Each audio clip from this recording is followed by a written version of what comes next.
was a fellow at Warner Brothers named Dick Ma. And Dick Ma was in charge of the Far East in terms of distribution, working for distribution. And he brought some films even this was before Bruce. I can't remember the name now, but some of the famous martial arts films. And we'd seen them. Fred and I looked at them as executives and just to see what was going on. And the action was amazing. But, they were very traditional. It was the one fighting school challenging the other fighting school, and one was honorable and the other was dishonorable. I remember seeing guys shoving their hands into hot coals to strengthen them, or banging on a tree until they could break the tree, and it was marvelous. It was just, mythical stuff. I met Bruce together with James Coburn, Sterling Siliphant, Fred, and Bruce. And this is long before we even thought about Enter the Dragon. And they were talking about Bruce being such an exceptional martial artist. And I remember Sterling Siliphant had a script called The Silent Flute. And we were very impressed with him. And then Freddie, we were executives at Warner's then, and Freddie initiated a project that we thought might end up for Bruce, which ended up being the TV series Kung Fu. And I believe it was called Sign of the Tiger, Way of the Dragon, or Way of the Tiger, Sign of the Dragon, whatever, about a young Shaolin monk, a young kid who becomes a Shaolin monk, leaves the monastery, and ends up working in America, protecting the Chinese workers working on the railroads, which in fact then became the Kung Fu series. Obviously, Bruce never got to do it for a myriad of reasons, mostly being that nobody thought a Chinese actor would bring an audience. I mean, they felt that nobody knew who he was. He had done The Green Hornet, he played Kato, and he'd done Longstreet. And other than that, he was, unknown. He had a lot of fans because he gave private classes, and he gave them, I know, to Coburn and to Steve McQueen and a bunch of others. And he had a charisma. I mean, there's no question he had a charisma. This was a very intense man, young man, and he had a great sense of who he was. And I never met anybody in my life, ever, that I felt wanted to be a star more than Bruce. I mean, it was his being, his whole sense. He wanted to become a movie star. Bruce went back to Hong Kong, met up with Raymond, and did a film in Hong Kong called The Big Boss. And it created a stir, and it was immediately followed by Fist of Fury, and then another one called Way of the Dragon, which had Chuck Norris in it. And Fred picked up on that, I guess through Dick Ma. We heard what a success Bruce had become. And it was awesome. I mean, overnight, this was within a year, he had become like the Beatles. And Fred decided that, because Bruce had always wanted to do a picture, and he said, let's come up with an idea to do with Bruce. We can do it with Raymond and Bruce in Hong Kong. And this will be an English-speaking film and an international film. Ted Ashley, who was running Warner's, was slightly interested, but they weren't interested enough to go forward with it. I had a young writer that was a protege of John Milius named Michael Allen that I'd worked with on a couple of things.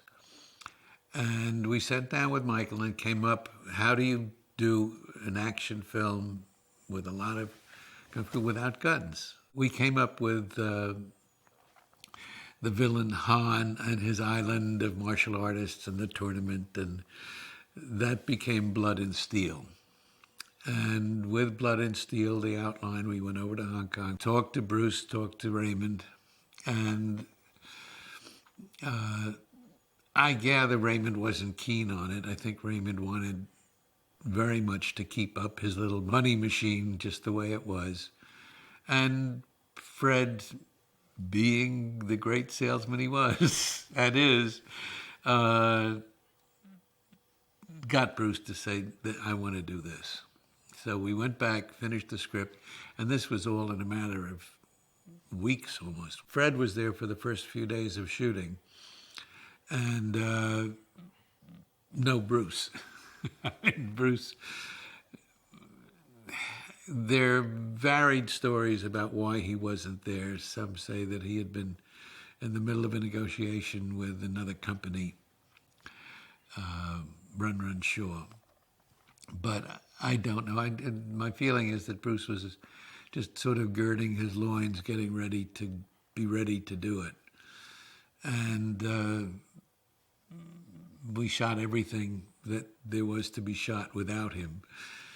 And arrival scenes and long shots and opening credits, whatever we could, until finally Bruce finally did, after about, I guess, 5 or 6 days of shooting, showed up. And the very first scene we did, which people talk about, was when he's sitting alone in the room and Anna Capri walks in with a bunch of beautiful girls and says, "Which one do you want?" And he was sitting there. We had him motionless, so all he had to do was nod his head. And once we got past that first shot, it was fine. And he was a terror. He was a demon. I mean, he was in there 1,000%. But it just took that first little crossing the threshold to get him going.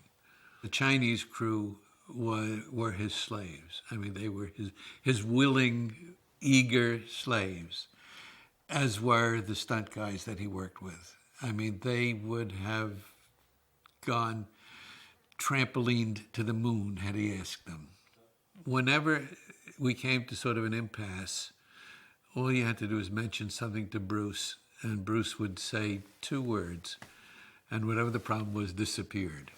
Roy Chow, who played the monk, was a pilot, and we needed to have some establishing shots to show Hans Island. We wanted to make when they were first describing where it was for Bruce that he had to go to and how he had to get there and do all of this, we needed something graphic to do it. And so he took me up in a small plane, and I had my camera, and we took the door off the plane, and I was strapped in, and it was a high-wing plane, so I could shoot down. And in those days, the airspace around Hong Kong was very tricky because of mainland China. And there were only very few places that you could really go to and fly over without getting Chinese airports on your back. So we flew over a whole bunch of islands. I took a lot of pictures, and I believe Hans Island was actually what is now Lantau Island, which was where the airport is now. Bruce, being this great Chinese star, I guess, had told everybody in Hong Kong that he wrote the script. And so Michael Allen, being there, I mean, we hadn't paid Michael Allen a great deal of money to write the script. And the bonus that it was going forward was that we brought him there, but also so he was there and could do any changes we needed based on locations and whatever. And that became a kind of a thorn in Bruce's side, and whenever he saw Michael Allen, he got furious. And Fred had to ship him off to Macau and hide him whenever he could. I think it was before we started shooting. It may have been on a weekend after the beginning of shooting, but Bruce and Bob Klaus and I were at Runaway Bay in the hotel there. And, I went down to the men's room, and they had essentially this little bay of vertical mirrors, which, and you, as you walked by it, you saw yourself in multiple images. And I thought, and I went to John, came back, and I started thinking about it, and I said, Bob, come, come take a look. And he took a look, and he said, geez, that's interesting. And then we got Bruce to come and take it. Bruce thought it wasn't interesting at all, but we felt it really was. And so we came up with the idea of Hans, the final fight. We were trying to think of what could we do that was original. And once we saw that, it became a whole new set, never been conceived of. We built a little mirrored booth for the camera, so that the camera just had a little porthole through the, and that could be hidden well enough. People claim they can see it in a couple of the scenes, but I've never been able to find it. But I'm sure it's there somewhere. Bruce and Bob Wall were very competitive. I mean, Bob Wall inherently is a braggart, and that's his nature. I mean, that's who he is, and he was the champion and the multiple champion, and always kept telling everybody that he could take Bruce in a minute, and that rankled Bruce, and Bruce felt pretty serious, pretty, conservatively and very.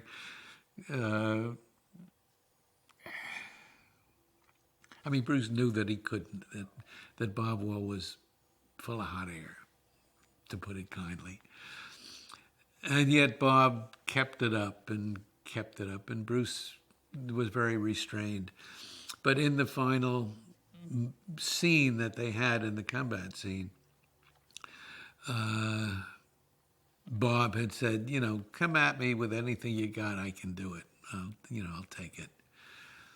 And now the cut was a pure accident. I mean, that was, the bottle broke, and I know that there was nothing specific, there was no intent there. And Bruce cut his finger, and it wasn't that bad a cut, but it was a cut. I mean, and we stopped and fixed it and whatever. But when it came time for Bruce to give Bob that shot, Bob Wall didn't know it hit him. When we were finished shooting, Bruce still had some ideas about things he wanted to do. And that little sequence at the monastery where he had the fight with Sammo Hung, we did afterwards. And if you look at it carefully, you could see by that time Bruce was so scrawny. I mean, he started out at 132 pounds. He must have been 124. He was just so thin. But he wanted to do a little something extra. And he set it up, and he did it, and we put it in, and it worked beautifully. He would have kept shooting forever. Seeing Bruce on the set, just so energized and so excited and so full of excitement about whatever he was doing at the moment.